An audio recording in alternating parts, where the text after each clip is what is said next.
Tower Hamlets town hall থেকে সবাইকে স্বাগত। হয়তো আমার তো একটা নাম দেখাবো বা ওটা মাদিহা ফ্যাশন টাউন হলো বিজনেস ফেস্ট কমিউনিটি বিজনেস ফেস্টিভ্যালও সব খুললা বইছি আমরা।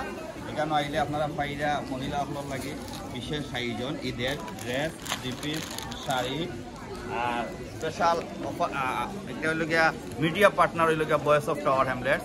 ভয়েস অফ টাওয়ার হ্যামলেটসর সাবস্ক্রাইবার ফলোয়ার যারা আছেন তারা লাগে এক্সট্রা 10% ডিসকাউন্ট থাকবো মাদিহা ফ্যাশনও। আইবা আইয়া আপনারা কিনবা voice of Tower Hamlets subscribe করবা কইরা আপনারা 10 পাউন্ড ডিসকাউন্ট নিবা ন্যায্য মূল্য। এমনি সেল চলের তারা এর থেকে আরো 10 পাউন্ড ডিসকাউন্ট। আপনার হোক কিছু আইবার লাগে আমার সখিয়া পাওয়া আছেন আপনার লোকে তাই কেন কানো স্টল আছে তাই কেন আইছেন আপনারা সবাই আসবেন। এখানে সুন্দর সুন্দর পাকিস্তানি ড্রেস আছে, অনেক সুন্দর সুন্দর শাড়ি আছে, সবাইকে আমন্ত্রণ রইল। Thank you. সবাই আউকা 7 রাত পর্যন্ত আমরা আছি এখানেও। আপনারা টাউন হলো 2টা সেকেন্ড কোশ্চন আইবা আইয়া পাইবা মাদিহা ফ্যাশন। আর আমি সব সময় আসি এখানে মাদিহা ফ্যাশন নামও লেখা পাইবা, ভয়েস অফ টাওয়ার হ্যামলেটসর সাইন পাইবা ইনশাআল্লাহ। আসুন সবাই আসুন, আইসা ঈদের কেনাকাটা করুন। আসসালামু আলাইকুম।